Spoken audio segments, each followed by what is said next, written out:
you ask question, and questioning হচ্ছে অনেক strong model. পৃথিবীতে যা কিছু আবিষ্কার হয়েছে কোয়েশ্চেনিং মডেলে। ওই জন্য না নিউটন কোয়েশ্চেন করলো অ্যাপেল পড়লো কেন। হার্ভার্ড ইউনিভার্সিটি গবেষণা করেছে একটা বাচ্চা এভরিডে 2 থেকে নিয়ে 250 কোয়েশ্চেন করে। হ্যালো, আপনি বলবেন কি বলে না বলে। সারাদিনে হয়তো বাচ্চারা 6-7 বছর 8 বছর বাচ্চারা হয়তো কোয়েশ্চেন করে কত 10টা 12টা 15টা মনে মনে অনেক কোয়েশ্চেন করে যেটা আমরা জানি না। এবং আপনার বাচ্চার বয়স যখন হঠাৎ করে 7-8 বছর হয়ে যায় হঠাৎ করে বলে না, আপনার বিয়ের ছবি দেখে আপনার বাচ্চারা আমাদের বলে না তোমাদের বিয়েটা আমাকে নাও না কেন আমারে বলছে, তখন আমরা কি বলি আমারে বলছে তুমি আল্লাহর কাছে ছিলা। আপনি এটা না বলে এটা বলেন তোমার কি মনে হয় তুমি আমাদের বিয়েতে কেন আসলে কোয়েশ্চেন করেন আপনার বাচ্চা ইন্টেলিজেন্ট হবে। সো কোয়েশ্চেনিং মডেল অনেক স্ট্রং। এখানে সারাদিন লিডারশিপিং এর খুব হাই লেভেলে আমরা কোয়েশ্চেনিং মডেল ট্রেনিং করি। এটাকে বলা এনইপিকিউ কোয়েশ্চেনিং মডেল, সাইকোলজিক্যাল কোয়েশ্চেনিং পুরো মডেল একটা আছে। এবং প্রত্যেকটা ইন্ডাস্ট্রির আমি আবার একটা কোয়েশ্চেনিং মডেল তৈরি করবে এনইপিকিউ মডেলটাকে অ্যাপ্লাই করবে। সো কোয়েশ্চেনিংটা হচ্ছে খুব ইম্পর্টেন্ট। যখন আমি কোয়েশ্চেন করছি আপনার ব্রেইন কিন্তু অ্যাক্টিভেট, এবং যখন আপনি আনসার দিচ্ছেন আপনার ব্রেইন সক্রিয় চাঙ্গা এবং ব্রেইন সবচেয়ে বেশি কাজ করছে। এবং এটার জন্য বলা হয় questioning is the beginning of all intelligence.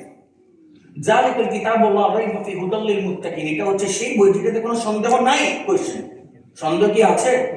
পুরো কোরআন কোয়েশ্চেন। তুমি কি বোঝো না? তুমি কি জানো না? এটা কি নিদর্শন নয়? মৌমাছি তার মাথার ভিতরে কে দিল যে তুমি ঘরটা করবা মানুষের তৈরি করা ঘরে, গাছে অথবা পাহাড়ে? তার মাথার ভিতরে কে দিল? তুমি এটা বোঝো না? আল্লাহ কোয়েশ্চেন আমাদেরকে করতেছে। মৌমাছি ফুলের উপরে যায়, ওইখান থেকে আহরণ করে, তারপর গাছে মানুষের বাসায় অথবা পাহাড়ে সে ঘর বানায়, ওইখানে সে ফুলের ইয়াটাকে নির্গত করে। ওই জিনিসটা তোমরা খেলে আবার তোমরা আরোগ্য দান করো। মধুর কার কথা বলতেছে? মৌমাছির মাথায় এটা কে দিল অটোমেটিকলি? তোমরা কি বোঝো না এটা নিদর? এ পুরো কোরআন কোয়েশ্চেন। আলহামদুলিল্লাহ আমি কোরআন শরীফ 2বার অর্থ সহকারে শেষ করেছি, 3য়বার শেষ করার পথে।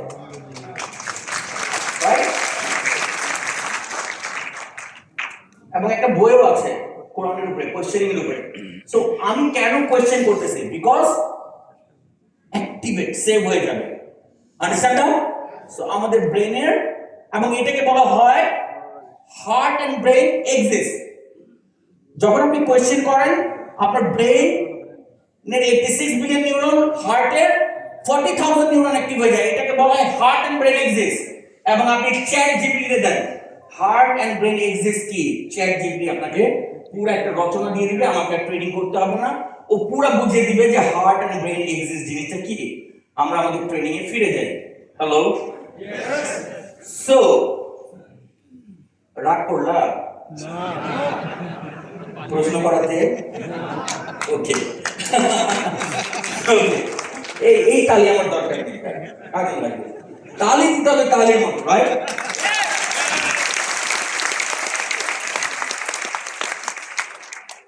So what about your root? Trust. Okay, trust root কিভাবে হবে? Okay, যোগ্যতা, রাইট? হ্যাঁ, ওটা that is not a root, ওটা তো কোম্পানি রুট। ওটা তো কোম্পানি রুট থেকে আমরা চলে আসি। We are asking your root. আপনার একটা ফ্রুট আছে, আপনার একটা রুট আছে। ফ্রুটটা হচ্ছে আপনার সফলতা, আপনার ডেজিগনেশন, রাইট? আপনার একটা রুট আছে যেটার জন্য আপনি ডেজিগনেশন পেয়েছেন বা পাবেন ফিউচারে। You say yes, sit down. হ্যাঁ, এটা তো আসছে সেলফ, উনি অলরেডি বলেছে ইন্সপিরেশন, সেলফ মোটিভেশন। ওকে, আমরা নিচ্ছি না, আমরা আর প্রশ্ন নিচ্ছি না। একটা জানা, yes, that is also good. Yes, আকিদা, ওকে। হ্যাঁ, hello, knowledge. Do you understand you? Hello, do you understand you? আপনি কি নিজেকে চেনেন? যেখানে রাগ করা দরকার ছিল 50 ডিগ্রিতে, সেখানে 250 ডিগ্রিতে রাগ করে ফেলেন, বহু সম্পর্ক নষ্ট করে ফেলেছেন। বসের সামনে আপনি কিন্তু নমনম করেন, হ্যালো। বাসায় যদি তরকারিতে লবণ কম হয়ে যায় ওয়াইফের সামনে গালাগালি করেন, তেমন হচ্ছে আপনি রাগ কন্ট্রোল করতে পারেন। নয় আপনি আপনার স্যার, আপনার ঊর্ধ্বে যিনি আছেন, ওইখানে যতই যায় ঘটুক ওইখানে তো আপনি রাগ করেন না, কিন্তু বাসায় যায় করেন, হ্যালো। তার মানে এক চোখে কাজল আর এক চোখে শর্মা। চায়ের মধ্যে মাছি পড়লে আপনি চা ফেলে দেন, ঘিয়ের মধ্যে মাছি পড়লে মাছিকে ফেলে ঘি খান, না? সিচুয়েশন বেস আমরা বিহেভটা করি আমাদের ইন্টারেস্ট এবং স্বার্থের উপরে, yes and no, right? Do you understand? আমাদের একটা ট্রেনিং হচ্ছে ইমোশনাল ইন্টেলিজেন্স, টোটাল এটার উপরে। আপনি সেলফ কন্ট্রোল করতে পারেন, আপনি আগে নিচে গিয়ে জানেন। So there are lot of people আমরা নিজেকেই জানি না আপনি এটা করছেন, আপনি কখনো অ্যাওয়্যার না, মানে অ্যাওয়্যার না যে আপনার দ্বারা এটা হচ্ছে, হ্যালো। So move on. আপনার সবচেয়ে বড় যে রূপটা আছে যেখান থেকে সবকিছু শুরু হয়, আপনি বলেছেন না সেলফ মোটিভেশন, আপনি বলেছেন না inspiration, everything right, but everything আসবে প্যাশন থেকে, উন্মাদনা, তাড়না। পেশেন্টটা কি? That is not patient. Patient মানে তীব্র ইচ্ছা, মানে পেশেন্টটা আসে ভালোবাসা থেকে। টেন্ডুলকারকে জিজ্ঞেস করা হয়েছিল তুমি ক্রিকেটে এত সফল কেন, হ্যালো। জানি তো টেন্ডুলকার 25 বছর ক্রিকেট খেলেছে, পৃথিবীতে একমাত্র প্লেয়ার যার কোনো বেয়াদবি নেই, কোনো স্ক্যাম নেই, কোনো এম্পায়ার সাথে তর্ক নেই, কোনো ক্লাবে বসে কারোর সাথে, কোনো মিডিয়ার সাথে কোনো দিন, একমাত্র প্লেয়ার। টেন্ডুলকারকে বলা ছিল তুমি এত সফল কেন? ও বলেছিল I do not only play cricket, I walk cricket, I eat cricket, I sleep cricket. It is a 24/7 cricket. That is called passion.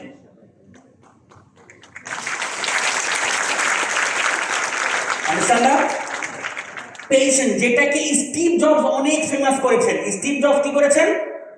Steve Jobs উনি বলেছেন do what you love or love what you do. তুমি যেটা ভালোবাসো ওইটা করো, অথবা যেটাকে করছো ওইটাকে ভালোবেসে ফেলো। পৃথিবীতে সবাই কি জব করে? কেউ গিটার বাজায়, কেউ ছবি আঁকে, রাইট? সো একই এটা পেশনের ছিল। দেয়ার আর সাম পিপল আছে ছবি আঁকে, কবিতা লেখে, আপনি যতই তাকে মোটিভেশন দেন টাকা পয়সা তার কোনো মনে, পেশন ও ওইটার জন্য। সো পৃথিবীতে যে জায়গাতে আপনি সফল হতে চান, ডু হোয়াট ইউ লাভ। আপনি যেটা ভালোবাসেন আপনি ওইটা করেন, আর না হলে যেটা করছেন ওইটাকে 100% ভালোবেসে ফেলেন। ওই ভালোবাসা থেকে যে আপনার উন্মাদনা আসবে, হ্যালো, তাড়না আসবে, পাগলামি আসবে। আপনি 9 বার ব্যর্থ হলে 10 নম্বর বার উঠে দাঁড়াবেন, 19 বার ব্যর্থ হলে 20 নম্বর বার উঠে দাঁড়াবেন, 29 বার ব্যর্থ হলে আপনি 30 নম্বর বার উঠে দাঁড়াবেন। এটা হচ্ছে পেশেন্ট। পেশেন্ট হইলে সেলফ মোটিভেটেড হবেন, ইন্সপায়ার হবেন। যতই ঘূর্ণিঝড় যায় আসুক আপনি ফোকাস থাকবেন আনটিল যতক্ষণ না পর্যন্ত এটাকে অ্যাচিভ করে ফেলেন। Yes no? সো আপনার সবচেয়ে বড় রুট হচ্ছে, তাহলে আমরা কি বলতে পারি? সচিন টেন্ডুলকার ছিল পেশনেট ক্রিকেটার। Understand that? আমরা বলি না খুব পেশনেট।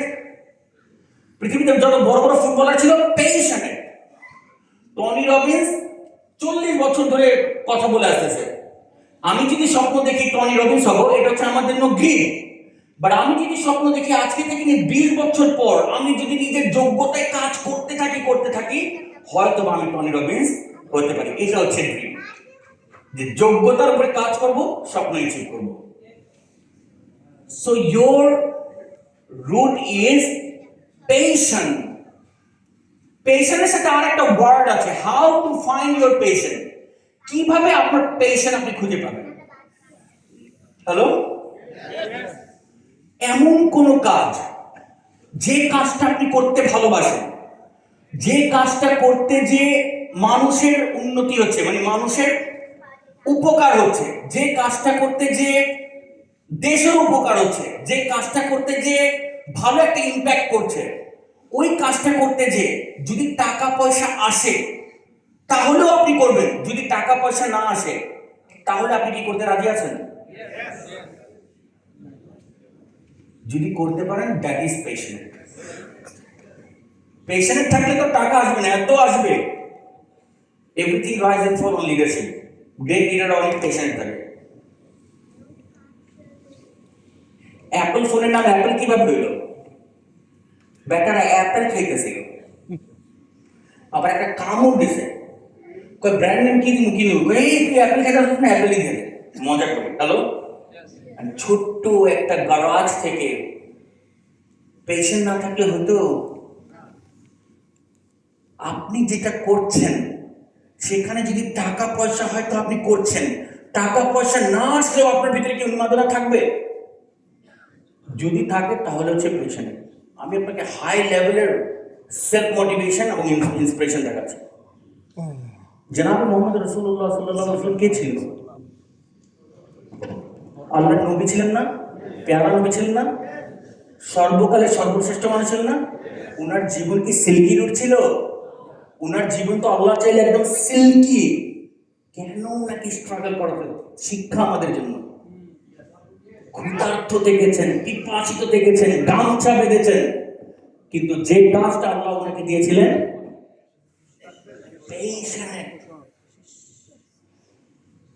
পৃথিবীতে সবচেয়ে বড় লিডার হচ্ছেন জনাবে মোহাম্মদ রাসূলুল্লাহ। কারা কারা বিশ্বাস করেন? এক, সবাই বিশ্বাস করেন। রাহেতুল মাকতুম কারা কারা পড়েছেন? নো মিথ্যা কথা, রাহেতুল মাকতুম কারা কারা পড়েছেন? একজন। নো মিথ্যা কথা, নবীজির কথা হচ্ছে একজন, দুইজন, তিনজন, চারজন, মাত্র 6-7 জন। তো আপনি বিশ্বাস করেন রাহেতুল মাকতুম পড়বেন না? পড়েন। সেক্ষেত্রে আপনি বিশ্বাস করেন তো পড়েন। তখন না, ওই যে আমরা না ড্রিম আছে, যোগ্যতা অর্জন করতে হবে। যোগ্যতা পড়তে ভালো লাগে, সেলফ ডেভেলপ করতে ভালো লাগে, পৃথিবীতে যে কাজ করতে ভালো লাগে না ওটা করলেই তো সফল হবে না। So what I'm trying to say, if you get paid or not paid, even though আপনার ভিতরে সেম মোটিভেশন আছে, you are passionate. If you are tired too much, আপনি প্রচুর টায়ার্ড, তারপর আপনার কাজ আপনার ভালো লাগতেছে, you are passionate. If you are feeling sleepy, আপনি সকাল থেকে কাজ করতেছেন, রাত 12টা হয়ে গেল, তারপর আপনি স্লিপি ফিল করছেন না, আপনার কাজটাকে আপনার ভালো লাগতেছে, you are passionate. আপনার বন্ধু বান্ধবরা সবাই মেঘনাতে চলে গেল, হ্যালো আজকে হলিডে, ওইখানে ইলিশ এবং ভর্তা খাচ্ছে, সেলফি দিল, আপনাকে বিন্দু মাত্র সেটা বোদারি করে না, বরং আপনি অতিথি নিয়ে আছেন, ওইটা করতেই আপনার মজা লাগতেছে, you are patient. Hello, your root is patient. Patient থেকে আসবে উন্মাদনা, তাড়না, পাগলামি, ভালোবাসা, যে লাইফে ওই জায়গায় যাওয়ার জন্য আমার কি কি ধরনের সমস্যা ফেস করতে হবে আপনি প্রিপেয়ার হবেন, আর ওই জায়গায় যাওয়ার জন্য কি কি যোগ্যতা অর্জন করতে হবে আপনি এটা করবেন। সিম্পল, যোগ্য হতে হবে আর কি কি চ্যালেঞ্জ ফেস করতে হবে এটা লিস্ট করতে হবে।